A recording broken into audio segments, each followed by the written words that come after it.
You're listening to the Zipline Logistics Truck Yeah podcast, where we explore all kinds of hot topics in the logistics industry. Get ready to learn, laugh, and get your freight on.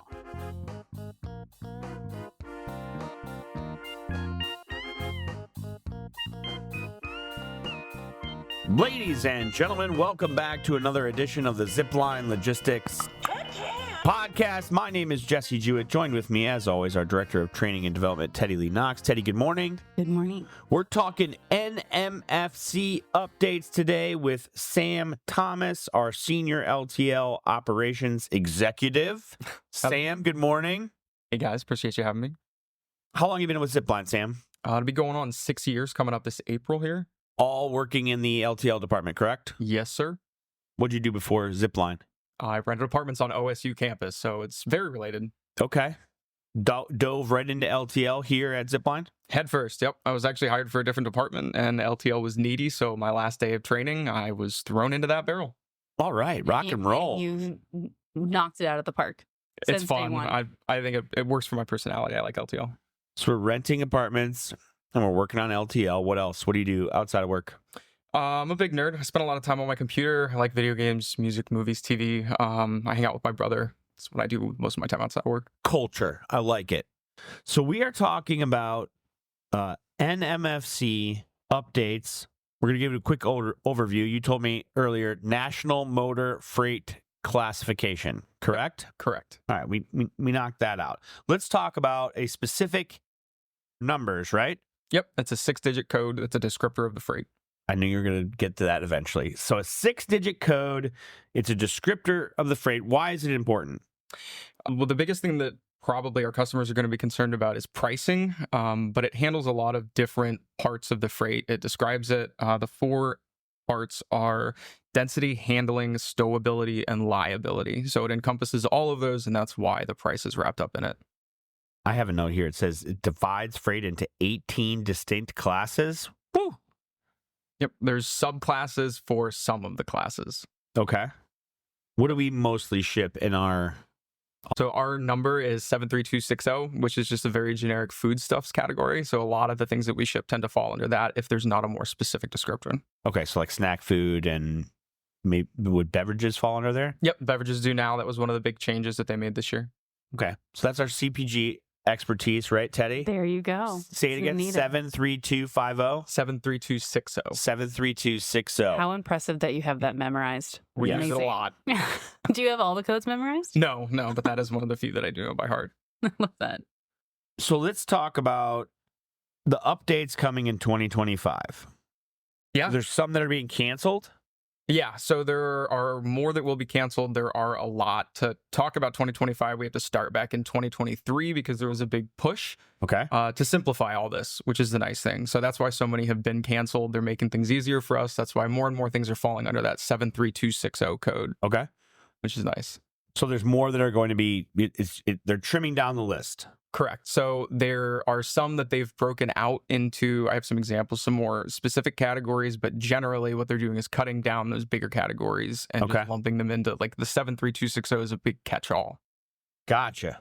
All right. So you don't have to have the specific codes for just all the, Doritos or nacho cheese flavored chips and tortilla chips. Maybe before had a different class. They didn't, I know, but that's just an example for the layman out there. Well, I feel like when I started, NMFCs were not as big of a deal as they are now. Yep. It was classes. You focused on the class, and if you had the NMFC, great. It was helpful, but not needed. And I think it was, I don't know, maybe 2019 that I feel like I really started seeing carriers crack down on this and charge back on it, and it kind of came without warning.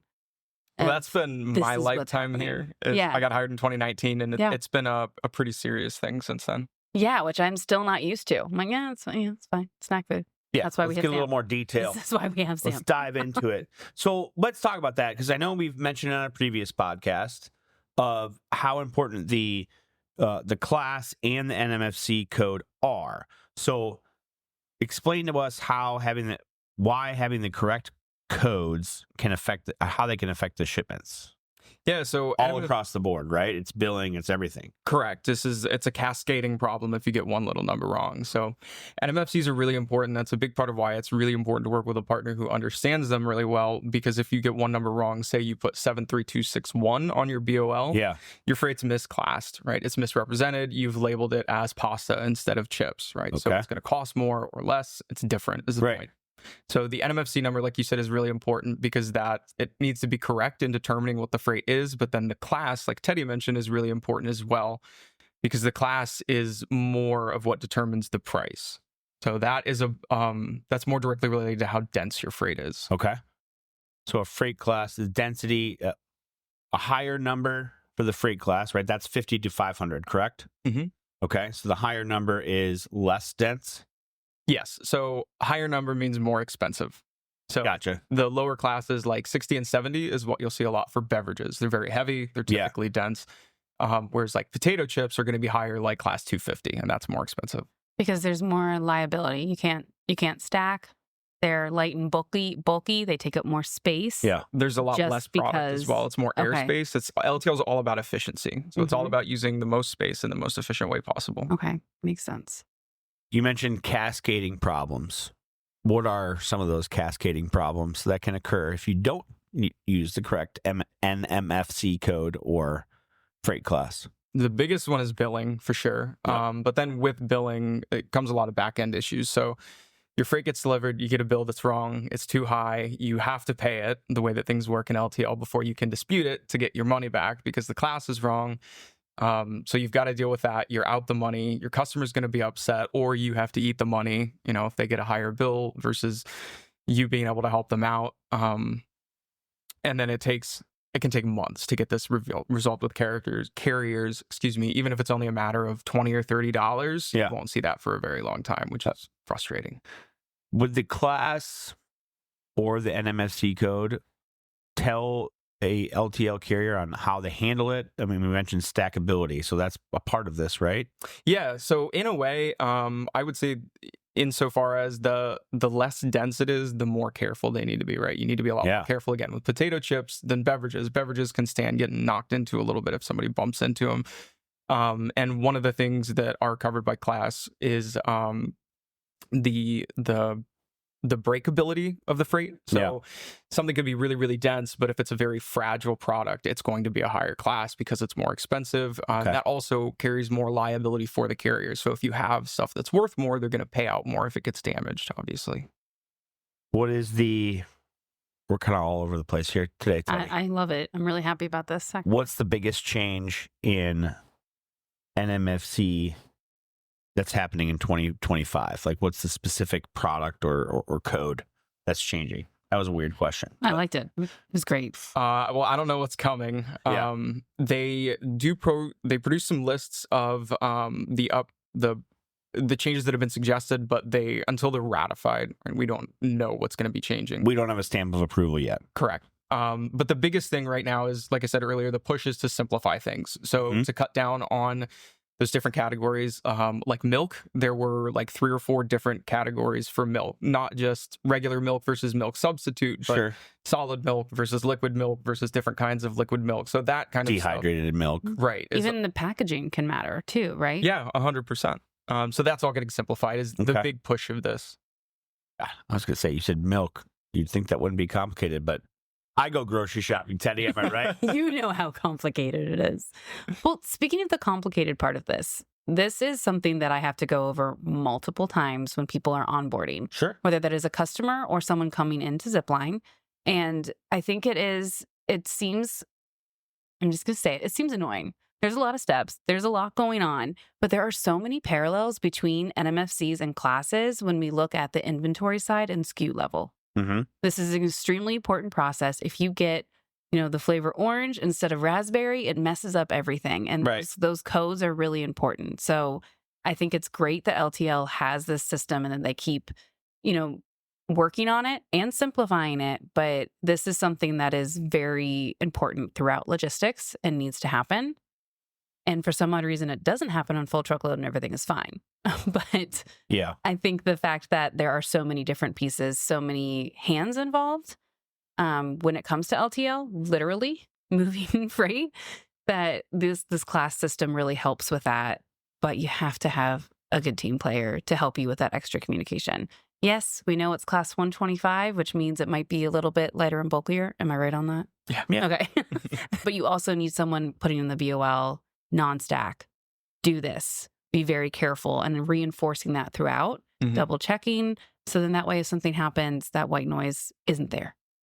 Yeah, and there are a lot of ins and outs that people might not know about as well. Like there are a lot of provisions that carriers have for putting do not stack on freight. There's other things that you can do as well. If your customers use cones or rounders, then your dimensions of the freight change. So the carrier, if they can't stack other freight on top of it, like you mentioned earlier, they have the ability to take the height up to the ceiling of the trailer. And that is not only going to change the price, it's going to change the class as well. And when you say cones and rounders, do you mean that's like additional dunnage on the pallet? Correct. Anything that you would put on top that would prevent other freight from being stacked directly on top of yours. And the thinking is that the carrier can't use that space, so then they can charge you for the space all the way up to the ceiling. Yeah, that's great. And again, my whole rant, what I was trying to get at is... Great rant. This is confusing, and you need someone to help you.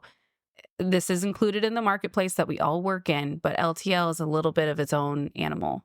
And you need to be able to navigate that along with how the market and the industry is moving. It's a great transition. So keep an eye out for the official ratified NMFC updates from Zipline Logistics. To me, this touches on 3 of our values as a company. All right. So education and experience. We're obviously talking to an expert, an SME, if you will, and Sam Thomas. Communication. So we're recording a podcast. You're going to see a blog post about this. We're going to talk to our customers about the changes that are happening, and so we can properly identify those on the BOLs, et cetera, and accountability. So we are the logistics provider. We are CPG experts. So we're going to hold ourselves accountable to make sure that we are on top of this information.